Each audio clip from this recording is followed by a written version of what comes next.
आपका हमारे YouTube channel कहानियों और किस्सों का सफर में स्वागत है। आज की हमारी कहानी है मुंशी प्रेमचंद की लिखी सती। 2 शताब्दियों से अधिक बीत गए हैं, पर चिंता देवी का नाम चला आता है। बुंदेलखंड के एक बिहड़ स्थान में आज भी मंगलवार को सहस्त्रों स्त्री पुरुष चिंता देवी की पूजा करने आते हैं। उस दिन यह निर्जन स्थान सुहाने गीतों से गूंज उठता है। तीरे और टोपरे रमरियों के रंगों बिरंगे वस्त्रों से सुशोभित हो जाते हैं। देवी का मंदिर एक बहुत ऊंचे टीले पर बना हुआ है। उसके कलश पर लहराती हुई लाल पताका बहुत दूर से दिखाई देती है। मंदिर इतना छोटा है कि उसमें मुश्किल से एक साथ 2 आदमी समा सकते हैं। भीतर कोई प्रतिमा नहीं है, केवल एक छोटी सी वेदी बनी हुई है। नीचे से मंदिर तक पत्थर का जीना है। भीड़ भाड़ में धक्का खाकर कोई नीचे न गिर पड़े, इसलिए जीने के दोनों तरफ दीवार बनी हुई है। यहीं चिंता देवी सती हुई थी, पर लोकरीति के अनुसार वह अपने मृत पति के साथ चिता पर नहीं बैठी थी। उनका पति हाथ जोड़े सामने खड़ा था, पर वह उसकी ओर आंख उठाकर भी न देखती थी। वह पति के शरीर के साथ नहीं, उसकी आत्मा के साथ सती हुई। उस चिता पर पति का शरीर न था, उसकी मर्यादा भस्मीभूत हो रही थी। यमुना तट काल्पी एक छोटा सा सागर है। चिंता उसी नगर के एक वीर बुंदेले की कन्या थी। उसकी माता उसकी बाल्यावस्था में ही परलोक सिधार चुकी थी। उसके पालन पोषण का भार पिता पर पड़ा। वह संग्राम का समय था। योद्धाओं को कमर खोलने की भी फुर्सत न मिलती थी। वे घोड़ों की पीठ पर भोजन करते और जीने ही पर झपकियां ले लेते थे। चिंता का बाल्यकाल पिता के साथ समर भूमि में कटा। बाप उसे किसी खोह या वृक्ष की आड़ में छिपाकर मैदान में चला जाता। चिंता निशंक भाव से बैठी हुई मिट्टी के किले बनाती और बिगाड़ती। उसके घरौंदे किले होते थे। उसकी गुड़ियां ओढ़नी न ओढ़ती थीं। वह सिपाहियों के बुड्ढे बनाती और उन्हें रण क्षेत्र में खड़ा करती थी। कभी कभी उसका पिता संध्या समय भी न लौटता, पर चिंता को भय छू तक न गया था। निर्जन स्थान में भूखी प्यासी रात रात भर बैठी रह जाती। उसने नेवले और सियार की कहानियां कभी न सुनी थी, वीरों के आत्मोत्सर्ग की कहानियां, और वह भी योद्धाओं के मुंह से। सुन सुनकर वह आदर्शवादिनी बन रही थी। एक बार 3 दिन तक चिंता को अपने पिता की खबर न मिली। वह एक पहाड़ की खोह में बैठी मन ही मन एक ऐसा किला बना रही थी जिसे शत्रु किसी भांति जान न सके। दिन भर वह उसी किले का नक्शा सोचती और रात को उसी किले का स्वप्न देखती। पिता के कई साथियों ने आकर उसके सामने रोना शुरू किया। चिंता ने विस्मित होकर पूछा, दादाजी कहाँ हैं? तुम लोग क्यों रोते हो? किसी ने इसका उत्तर न दिया। वे जोर से धारे मार मार कर रोने लगे। चिंता समझ गई कि उसके पिता ने वीर गति पाई। उस 13 वर्ष की बालिका की आंखों से आंसू की एक बूंद भी न गिरी। मुख जरा भी मलिन न हुआ। एक आह भी न निकली। हंसकर बोली, अगर उन्होंने वीर गति पाई तो तुम लोग रोते क्यों हो? योद्धाओं के लिए इससे बढ़कर और कौन सी मृत्यु हो सकती है? इससे बढ़कर उनकी वीरता का और क्या पुरस्कार मिल सकता है? यह रोने का नहीं, आनंद मनाने का अवसर है। एक सिपाही ने चिंतित स्वर में कहा, हमें तुम्हारी चिंता है, तुम अब कहाँ रहोगी? चिंता ने गंभीरता से कहा, इसकी तुम कुछ चिंता न करो दादा, मैं अपने बाप की बेटी हूं। जो कुछ उन्होंने किया वही मैं भी करूंगी। अपनी मातृभूमि का शत्रुओं के पंजे से छुड़ाने में उन्होंने प्राण दे दिए। मेरे सामने भी वही आदर्श है। जाकर अपने आदमियों को संभालिए। मेरे लिए एक घोड़ा और हथियारों का प्रबंध कर दीजिए। ईश्वर ने चाहा तो आप लोग मुझे किसी से पीछे न पाएंगे, लेकिन यदि मुझे पीछे हटते देखना तो तलवार के एक हाथ से इस जीवन का अंत कर देना। यही मेरी आपसे विनय है। जाइए, अब विलंब न कीजिए। सिपाहियों को चिंता के ये वीर वचन सुनकर कुछ भी आश्चर्य नहीं हुआ। हाँ, उन्हें यह संदेह अवश्य हुआ कि क्या यह कोमल बालिका अपने संकल्प पर दृढ़ रह सकेगी। 5 वर्ष बीत गए। समस्त प्रांत में चिंता देवी की धाक बैठ गई। शत्रुओं के कदम उखड़ गए। वह विजय की सजीव मूर्ति थी। उसे तीरों और गोलियों के सामने निशंक खड़े देखकर सिपाहियों को उत्तेजना मिलती रहती थी। उसके सामने वे कैसे कदम पीछे हटाते? जब कौनरांगी युवती आगे बढ़े तो कौन पुरुष कदम पीछे हटाएगा? सुंदरियों के सम्मुख योद्धाओं की वीरता अजेय हो जाती है। रमरी के वचन बार योद्धाओं के लिए आत्मसमर्पण के गुप्त संदेश हैं। उसकी एक ही चितवन कायरों में भी पुरुषत्व प्रवाहित कर सकती है। चिंता की छवि कीर्ति ने मनचले सूरमाओं को चारों ओर से खींच खींच कर उसकी सेना में सजा दिया। जान पर खेलने वाले भौरे चारों ओर से आकर इस फूल पर मंडराने लगे। इन्हीं योद्धाओं में रत्न सिंह नाम का एक युवक राजपूत भी था। यूं तो चिंता के सैनिकों में सभी तलवार के धनी थे। बात पर जान देने वाले, उसकी शरीर पर आग में कूदने वाले, उसकी आज्ञा पाकर एक बार आकाश के तारे तोड़ लाने को भी चल पड़ते। किंतु रत्न सिंह सबसे बढ़ा हुआ था। चिंता हृदय में उससे प्रेम करती थी। रत्न सिंह अन्य वीरों की भांति अक्खर, मुंहफट या घमंडी न था, और लोग अपनी अपनी कीर्ति को खूब बढ़ा बढ़ाकर बयान करते। आत्म प्रशंसा करते हुए उनकी जबान न रुकती थी। वे जो कुछ करते चिंता को दिखाने के लिए, उनका ध्येय अपना कर्तव्य न था, चिंता थी। रत्न सिंह जो कुछ करता शांत भाव से, अपनी प्रशंसा करना तो दूर रहा, वह चाहे कोई शेर ही क्यों न माराए उसकी चर्चा तक न करता। उसकी विनयशीलता और नम्रता संकोच की सीमा से भी बढ़ गई थी। औरों के प्रेम में विलास था, पर रत्न सिंह के प्रेम में त्याग और तप, और लोग मीठी नींद सोते थे। पर रत्न सिंह तारे गिन गिन कर रात काटता था, और सब अपने दिल में समझते थे कि चिंता मेरी होगी। केवल रत्न सिंह निराश था, और इसलिए उसे किसी से न द्वेष था न राग। औरों को चिंता के सामने चहकते देखकर उसे उनकी वाक्पटुता पर आश्चर्य होता। प्रतिक्षण उसका निराशांधकार और भी घना होता जाता था। कभी कभी वह अपने बोधेपन पर झुंझला उठता। क्यों ईश्वर ने उसे उन गुणों से वंचित रखा जो रमणियों के चित्त को मोहित करते हैं? उसे कौन पूछेगा, उसकी मनोव्यथा को कौन जानता है? पर वह मन में झुंझला कर रह जाता था। दिखावे की उसमें सामर्थ्य ही न थी। आधी रात से अधिक रात बीत चुकी थी। चिंता अपने खेने में विश्राम कर रही थी। सैनिकगण भी कड़ी मंजिल मारने के बाद कुछ खा पीकर गाफिल पड़े हुए थे। आगे एक घना जंगल था। जंगल के उस पार शत्रुओं का एक दल डेरा डाले पड़ा था। चिंता उसके आने की खबर पाकर भागा भाग चली आ रही थी। उसने प्रातःकाल शत्रुओं पर धावा करने का निश्चय कर लिया था। उसे विश्वास था कि शत्रुओं को मेरे आने की खबर न होगी, किंतु यह उसका भ्रम था। उसी की सेना का एक आदमी शत्रुओं से मिला हुआ था। यहाँ की खबरें वहां नित्य पहुंचती रहती थीं। उन्होंने चिंता से निश्चिंत होने के लिए एक षड्यंत्र रच रखा था। उसकी गुप्त हत्या करने के लिए 3 साहसी सिपाहियों को नियुक्त कर दिया था। वे तीनों हिंस्त्र पशुओं की भांति दबे पांव जंगल को पार करके आए और वृक्षों की आड़ में खड़े होकर सोचने लगे कि चिंता का स्वामी कौन सा है। सारी सेना बेखबर सो रही थी, इससे उन्हें अपने कार्य की सिद्धि में लेश मात्र संदेह न था। वे वृक्षों की आड़ से निकले और जमीन पर मदर की तरह रेंगते हुए चिंता के खेमे की ओर चले। सारी सेना बेखबर सोती थी। पहरे के सिपाही थककर चूर हो जाने के कारण निद्रा में मग्न हो गए थे। केवल एक प्राणी खेमे के पीछे मारे ठंड के सिकुड़ा हुआ बैठा था। यह रत्न सिंह था। आज उसने यह कोई नई बात न की थी। पहाड़ों में उसकी रातें इसी भांति चिंता के खेमे के पीछे बैठे बैठे कटती थीं। घातकों की आहट पाकर उसने तलवार निकाल ली और चौंक कर उठ खड़ा हुआ। देखा, 3 आदमी झुके हुए चले आ रहे हैं।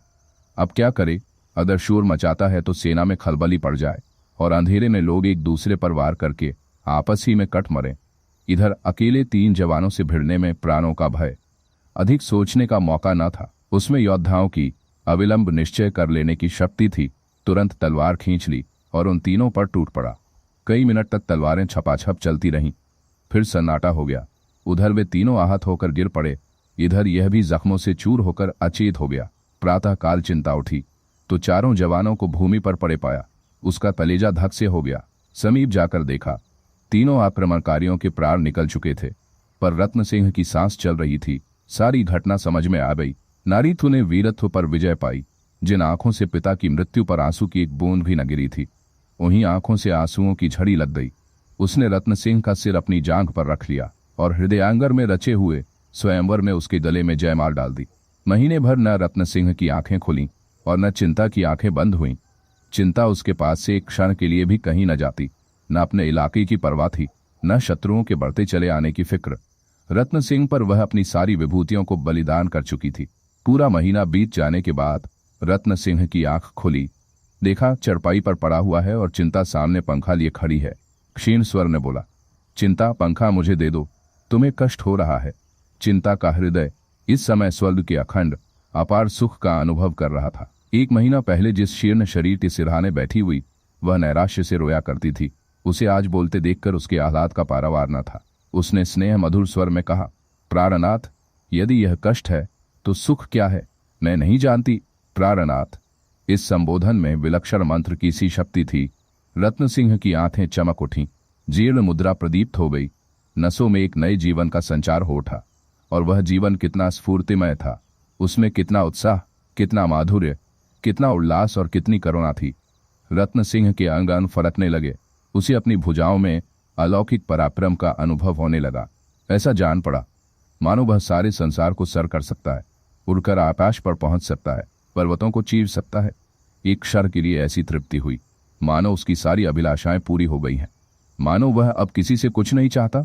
शायद शिव को सामने खड़े देखकर भी वह मुंह फेर लेगा, कोई वरदान न मांगेगा। उसे अब रिद्धि को किसी पदार्थ की इच्छा न थी। उसे गर्व हो रहा था मानो उससे अधिक सुखी उससे अधिक भाग्यशाली पुरुष संसार में और कोई ना होगा। चिंता अभी अपना वाक्य पूरा न कर पाई थी, उसी प्रसंग में बोली, हाँ, आपको मेरे कारण अलवत्ता दुस्सह यातना भोगनी पड़ी। रत्न सिंह ने उठने की चेष्टा कहा, बिना तप की सिद्धि नहीं मिलती। चिंता ने रत्न सिंह को कोमल हाथों से लिटाते हुए कहा, इस सिद्धि के लिए तुमने तपस्या नहीं की थी। झूठ क्यों बोलते हो? तुम केवल एक अबला की रक्षा कर रहे थे। यदि मेरी जगह कोई दूसरी स्त्री होती तो भी इतने ही प्राणपण से उसकी रक्षा करते। मुझे इसका विश्वास है। मैं तुमसे सत्य कहती हूं, मैंने आजीवन ब्रह्मचारिणी रहने का प्रण कर लिया था, लेकिन तुम्हारे आत्मोत्सर्ग ने मेरे प्रण को तोड़ डाला। मेरा पालन योद्धाओं की गोद में हुआ है। मेरा हृदय उसी पुरुष सिंह के चरणों पर अर्पण हो सकता है जो प्राणों की बाजी खेल सकता हो। रसिकों के हास विलास, बुंदों के रूप रंग और फिकैतों के दांव घात का मेरी दृष्टि में रत्ती भर भी मूल्य नहीं। उनकी नट विद्या को मैं केवल तमाशे की तरह देखती हूं। तुम्हारे ही हृदय ने मैंने सच्चा उत्सर्ग पाया और तुम्हारी दासी हो गई। आज से नहीं, बहुत दिनों से। प्रणय की पहली रात थी। चारों ओर सन्नाटा था। केवल दोनों प्रेमियों के हृदयों में अभिलाषाएं लहरा रही थी। चारों ओर अनुरागमयी चांदनी छिटकी हुई थी और उसकी हास्यमयी छटा में वर और वधू प्रेमालाप कर रहे थे। सहसा खबर आई कि शत्रुओं की एक सेना किले की ओर बढ़ी चली आती है। चिंता चौंक पड़ी। रत्न सिंह हरा हो गया और खूंटी से लटकती हुई तलवार उतार ली। चिंता ने उसकी ओर कातर स्नेह की दृष्टि से देखकर कहा, कुछ आदमियों को उधर भेज दो, तुम्हारे जाने की क्या जरूरत है? रत्न सिंह ने बंदूक कंधे पर रखते हुए कहा, मुझे भय है कि अब की वे लोग बड़ी संख्या में आ रहे हैं। चिंता, तो मैं भी चलूंगी? नहीं, मुझे आशा है वे लोग ठहर न सकेंगे। मैं एक ही घावे में कदम उखाड़ दूंगा। ये ईश्वर की इच्छा है कि हमारी प्रणय रात्रि विजय रात्रि हो। न जाने क्यों मन कातर हो रहा है, जाने देने को जी नहीं चाहता। रत्न सिंह ने इस सरल अनुरक्त आग्रह से विह्वल होकर चिंता को गले लगा लिया और बोले, मैं सवेरे तक लौट आऊंगा प्रिय। चिंता पति के गले में हाथ डालकर आंखों में आंसू भरे हुए बोली, मुझे भय है तुम बहुत दिनों में लौटोगे। मेरा मन तुम्हारे साथ रहेगा। जाओ, पर रोज खबर भेजते रहना। तुम्हारे पैरों पड़ती हूं, अवसर का विचार करके धावा करना। तुम्हारी आदत है कि शत्रु को देखते ही आकुल हो जाते हो और जान पर खेलकर टूट पड़ते हो। तुमसे मेरा यही अनुरोध है कि अवसर देखकर काम करना। जाओ, जिस तरह पीठ दिखाते हो उसी तरह मुंह भी दिखाओ। चिंता का हृदय कातर हो रहा था। वहां पहले केवल विजय लालसा का अधिपत्य था, अब भोग लालसा की प्रधानता थी। वही वीरबाला जो सिंहनी की तरह गरज कर शत्रुओं के कलेजे कंपा देती थी, आज इतनी दुर्बल हो रही थी कि जब रत्न सिंह घोड़े पर सवार हुआ तो आप उसकी कुशल कामना से मन ही मन देवी को मनौतियां कर रही थी। जब तक वह वृक्षों की ओट में छिप न गया, वह खड़ी उसे देखती रही। फिर किले के सबसे ऊंचे बुर्ज पर चढ़ गई और घंटों उसी तरफ ताकती रही। वहां शून्य था। पहाड़ियों ने कभी रत्न सिंह को अपनी ओट में छिपा लिया था, पर चिंता को ऐसा जान पड़ता था कि वह सामने चले आ रहे हैं। जब उषा की लोहित छवि वृक्षों की आड़ से झांकने लगी तो उसकी मोह विस्मृति टूट गई। मालूम हुआ चारों तरफ शून्य है। वह रोती हुई बुर्ज से उतरी और शैया में मुंह ढांप कर रोने लगी। रत्न सिंह के साथ मुश्किल से 100 आदमी थे, किंतु सभी मंजे हुए, अवसर और संख्या को तुच्छ समझने वाले, अपनी जान के दुश्मन, वीरोल्लास से भरे हुए एक वीर रसपूर्ण पद गाते हुए घोड़ों को बढ़ाए चले जाते थे। बाकी तेरी पाग सिपाही, इसकी रखना लाज। तेज तबर कुछ काम न आवे, बख्तर ढाल व्यर्थ हो जावे। रखियो मन में लाग, सिपाही बाकी तेरी पाग, इसकी रखना लाज। पहाड़ियां इन वीर स्वरों से गूंज रही थीं, घोड़ों की टाप ताल दे रही थी। यहां तक कि रात बीत गई। सूर्य ने अपनी लाल आंखें खोल दी और इन वीरों पर अपनी स्वर्ण छटा की वर्षा करने लगा। वहीं रक्तमय प्रकाश में शत्रुओं की सेना एक पहाड़ी पर पड़ाव डाले हुए नजर आई। रत्न सिंह सिर झुकाए, वियोग व्यथित हृदय को दबाए, मंद गति से पीछे पीछे चला जाता था। कदम आगे बढ़ता था पर मन पीछे हटता था। आज जीवन में पहली बार दुश्चिंताओं ने उसे आशंकित कर रखा था। कौन जानता है लड़ाई का अंत क्या होगा। जिस स्वर्ग सुख को छोड़कर वह आया था, उसकी स्मृतियां रह रहकर उसके हृदय को मसोस रही थीं। चिंता की सजल आंखें याद आती थीं और जी चाहता था घोड़े की रास पीछे मोड़ दें। प्रतिक्षण रणोत्साह क्षीण होता जाता था। सहसा एक सरदार ने समीप आकर कहा, भैया वह देखो, ऊंची पहाड़ी पर शत्रु डेरे डाले पड़ा है। तुम्हारी अब क्या राय है? हमारी तो यह इच्छा है कि तुरंत उन पर धावा कर दें। दाफिल पड़े हुए हैं, भाग खड़े होंगे। देर करने से वे भी संभल जाएंगे और तब मामला नाजुक हो जाएगा। 1000 से कम न होंगे। रत्न सिंह ने चिंतित नेत्रों से शत्रु दल की ओर देखकर कहा, हाँ मालूम तो होता है सिपाही, तो धावा कर दिया जाए ना रत्न सिंह। जैसी तुम्हारी इच्छा, संख्या अधिक है, ये सोच लो। सिपाही, इसकी परवाह नहीं। हम इससे बड़ी सेनाओं को परास्त कर चुके हैं। रत्न सिंह, यह सच है, पर आग में कूदना ठीक नहीं। सिपाही भैया, तुम कहते क्या हो? सिपाही का तो जीवन ही आग में कूदने के लिए है। तुम्हारे हुक्म की देर है, फिर हमारा जीवन देखना। रत्न सिंह, अभी हम लोग बहुत थके हुए हैं, जरा विश्राम कर लेना अच्छा है। सिपाही, नहीं भैया, उन सबों को हमारी आहट मिल गई तो हजम हो जाएगा। रत्न, तो फिर धावा ही कर दो। एक क्षण में योद्धाओं ने घोड़ों की बालें उठा दी और अस्त्र संभाले हुए शत्रु सेना पर लपटे, किंतु पहाड़ी पर पहुंचते ही इन लोगों ने उनके विषय में जो अनुमान किया था वह मिथ्या था। वह सजग ही न थे, स्वयं किले पर धावा करने की तैयारियां भी कर रहे थे। इन लोगों ने जब उन्हें सामने आते देखा तो समझ गए कि भूल हुई, लेकिन अब सामना करने के सिवा चारा ही क्या था। फिर भी वे निराश न थे। रत्न सिंह जैसे कुशल योद्धा के साथ इन्हें कोई शंका न थी। वह इससे भी कठिन अवसरों पर अपने रण कौशल से विजय लाभ कर चुका था। क्या आज वह अपना जौहर न दिखाएगा? सारी आंखें रत्न सिंह को खोज रही थीं, पर उसका वहां कहीं पता न था। कहाँ चला गया ये कोई न जानता था, पर वह कहीं नहीं जा सकता। अपने साथियों को इस कठिन अवस्था में छोड़कर वह कहीं नहीं जा सकता, संभव नहीं। अवश्य ही वह यही है और हारी हुई बाजी को जिताने की कोई युक्ति सोच रहा है। एक क्षण में शत्रु इनके सामने आ पहुंचे। इतनी बहुसंख्यक सेना के सामने ये मुट्ठी भर आदमी क्या कर सकते थे? चारों ओर से रत्न सिंह की पुकार होने लगी, भैया तुम कहाँ हो? हमें क्या हुक्म देते हो? देखते हो वे लोग सामने आ पहुंचे, पर तुम अभी तक मौन खड़े हो। सामने आकर हमें मार्ग दिखाओ, हमारा उत्साह बढ़ाओ। पर अब भी रत्न सिंह न दिखाई दिया। यहां तक कि शत्रु दल सिर पर आ पहुंचा और दोनों दलों में तलवारें चलने लगीं। बुंदेलों ने प्राण हथेली पर लेकर लड़ना शुरू किया, पर एक को एक बहुत होता है, एक और 10 का मुकाबला ही क्या। यह लड़ाई न थी, प्राणों का जुआ था। बुंदेलों में निराशा का अलौकिक बल था। खूब लड़े, पर क्या मजाल की कदम पीछे हटे। उनमें अब जरा भी संगठन न था, जिससे जितना आगे बढ़ते बना बढ़ा। अंत क्या होगा इसकी किसी को चिंता न थी। कोई तो शत्रुओं की सफ़ें चीरता हुआ सेनापति के समीप पहुंच गया, कोई उनके हाथी पर चढ़ने की चेष्टा करते मारा गया। उनका अमानुषिक साहस देखकर शत्रुओं के मुंह से भी वाह वाह निकलती थी, लेकिन ऐसे योद्धाओं ने नाम पाया है, विजय नहीं पाई। 1 घंटे ने रंगमंच का पर्दा गिर गया, तमाशा खत्म हो गया। एक आंधी थी जो आई और वृक्षों को उखाड़ती हुई चली गई। संगठित रहकर ये मुट्ठी भर आदमी दुश्मनों के दांत खट्टे कर देते, पर जिस पर संगठन का भार था उसका कहीं पता न था। विजयी मरहठों ने एक एक लाश ध्यान से देखी। रत्न सिंह उनकी आंखों में खटकता था, उसी पर उनके दांत लगे थे। रत्न सिंह के जीते जी उन्हें नींद न आती थी। लोगों ने पहाड़ी की एक एक चट्टान का मंथन कर डाला, पर रत्न न हाथ आया। विजय हुई, पर अधूरी। चिंता के हृदय में आज न जाने क्यों भांति भांति वी शंकाएं उठ रही थी। वह कभी इतनी दुर्बल न थी। बुंदेलों की हार ही क्यों होगी, इसका कोई कारण तो वह न बता सकती थी, पर वह भावना उसके विकल हृदय से किसी तरह न निकलती थी। उस अभागिन के भाग्य में प्रेम का सुख भोगना लिखा होता तो क्या बचपन ही में मां मर जाती, पिता के साथ वन वन घूमना पड़ता, खोहों और कंदराओं में रहना पड़ता। और वह आश्रय भी तो बहुत दिन न रहा। पिता भी मुंह मोड़कर चल दिए, तब से उसे एक दिन भी तो आराम से बैठना नसीब न हुआ। विधना क्या अब अपना क्रूर कौतुक छोड़ देगा?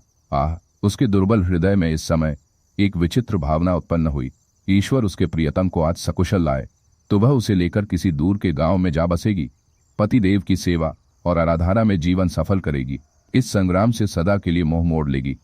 आज पहली बार नारीत्व का भाव उसके मन में जागृत हुआ। संध्या हो गई थी। सूर्य भगवान किसी हारे हुए सिपाही की भांति मस्तक झुकाते कोई आड़ खोज रहे थे। सहसा एक सिपाही नंगे सिर, पांव निशस्त्र उसके सामने आकर खड़ा हो गया। चिंता पर वज्रपात हो गया। एक क्षण तक मर्माहत सी बैठी रही, फिर उठकर घबराई हुई सैनिक के पास आई और आतुर स्वर ने पूछा, कौन कौन बचा? सैनिक ने कहा, कोई नहीं, कोई नहीं, कोई नहीं। चिंता सिर पकड़कर भूमि पर बैठ गई। सैनिक ने फिर कहा, मराठे समीप आ पहुंचे, समीप आ पहुंचे। बहुत समीप? तो तुरंत चिता तैयार करो, समय नहीं है। अभी हम लोग तो सिर कटाने को हाजिर ही है। तुम्हारी जैसी इच्छा, मेरे कर्तव्य का तो यही अंत है।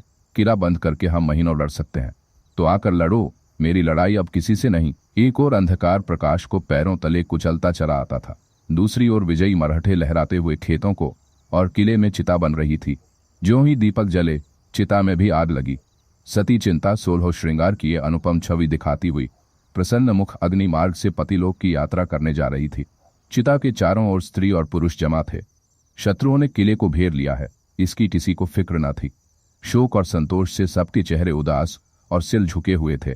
अभी कल इसी आंगन में विवाह का मंडप सजाया गया था। जहां इस समय चिता सुलग रही है वहीं कल हवन कुंड था। कल भी इसी भांति अग्नि की लपटें उठ रही थीं। इसी भांति लोग जमा थे, पर आज और कल के दृश्यों में कितना अंतर है। हाँ, स्थूल नेत्रों के लिए अंतर हो सकता है, पर वास्तव में यह उसी यज्ञ की पूर्णा होती है, उसी प्रतिज्ञा का पालन है। सहसा घोड़े की टापों की आवाजें सुनाई देने लगीं। मालूम होता था कोई सिपाही घोड़े को सरपट भगाता चला आ रहा है। एक क्षण में टापों की आवाज बंद हो गई और एक सैनिक आंगन में दौड़ा हुआ आ पहुंचा। लोगों ने चकित होकर देखा, यह रत्न सिंह था। रत्न सिंह चिता के पास जाकर हांफता हुआ बोला, प्रिय, मैं तो अभी जीवित हूं, ये तुमने क्या कर डाला? चिता में आग लग चुकी थी। चिंता की साड़ी से अग्नि की ज्वाला निकल रही थी।